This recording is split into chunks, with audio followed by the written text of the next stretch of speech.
জানেন যে এডিসিতে 2021-এর নির্বাচনের পর 3 বছর পর প্রথম নিয়োগ প্রক্রিয়া শুরু হয় এবং সেই নিয়োগ প্রক্রিয়ার যে উত্তরপত্র সেই উত্তরপত্র পরীক্ষার আগের দিনই ফাঁস হয়ে যায় এবং এই যে তীব্রমথা নেতৃত্বাধীন টিটিএডিসি প্রশাসনের এই গাফিলতির আমরা তীব্র বিরোধিতা করি এবং আমরা দাবি জানাই অতি সত্বর এই যে প্রশ্নভাসের যেই পরিকল্পনা যারাই করেছে তাদের বিরুদ্ধে দৃষ্টান্তমূলক শাস্তি যে পদক্ষেপ নিতে হবে এবং সুষ্ঠু তার তদন্ত হতে হবে। এবং আমরা যা দেখেছি নিট পরীক্ষার রেজাল্ট, আমাদের যেদিন লোকসভা নির্বাচনের যে রেজাল্ট সেই রেজাল্টের দিন আমাদের নিটের রেজাল্ট বেরিয়েছে, কিন্তু নিটের রেজাল্টে আমরা দেখেছি একটা বিশেষ পরীক্ষা কেন্দ্র থেকে 6 জনই সর্বোচ্চ নাম্বার পেয়েছেন।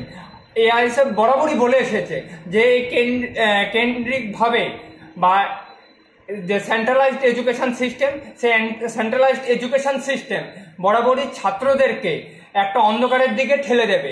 আমরা মনে করি অতি সত্বর এই নিট বাতিল করতে হবে, সিইউটি বাতিল করতে হবে এবং শিক্ষাকে আবার রাজ্যের হাতে তুলে দিয়ে শিক্ষার যে আইন বানানোর অধিকার সে অধিকার রাজ্যের হাতে তুলে দিতে হবে এবং নিটের যে ফলাফলের যে এক দুর্নীতির কথা সামনে এসেছে সে দুর্নীতির নিয়োগ অতিমধ্যেই করতে হবে। আপনারা দেখেছেন এই বিষয়গুলো নিয়ে শাসক দল বিজেপির যে যুব সংগঠন যুব মোর্চা বা এবিভিপি তাদের কোনো হেলদোল নেই, কারণ 2021-এ বিজেপি এডিসি নির্বাচনে ওরা বিরোধী বেঞ্চে বসলেও 2024-এ ওরা এখন মধুমিলনে বিজেপির সাথে মধুমিলনের ক্ষেত্রে ওরা এখন একত্রিতভাবে সরকার চালাচ্ছে। তাই যুব মোর্চা হোক বা তীব্রমথা টিআইএসএফ হোক বা ত্রিপুরা ইউথ ফেডারেশন হোক বা এবিভিপি হোক, তারা একবার হিমঘরে বসে আছে, কোনো আন্দোলন নেই।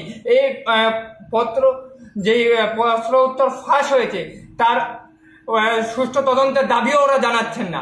আমরা অতি সত্বর এই দাবি জানাচ্ছি এবং অতি সত্বর এই তদন্তের সাথে সাথে আবার পুনরায় পরীক্ষার ডেট দিয়ে পরীক্ষা নিয়ে অতি সত্বর যেমন এই নিয়োগ প্রক্রিয়া শেষ হয় তার দাবিও আমরা জানাচ্ছি।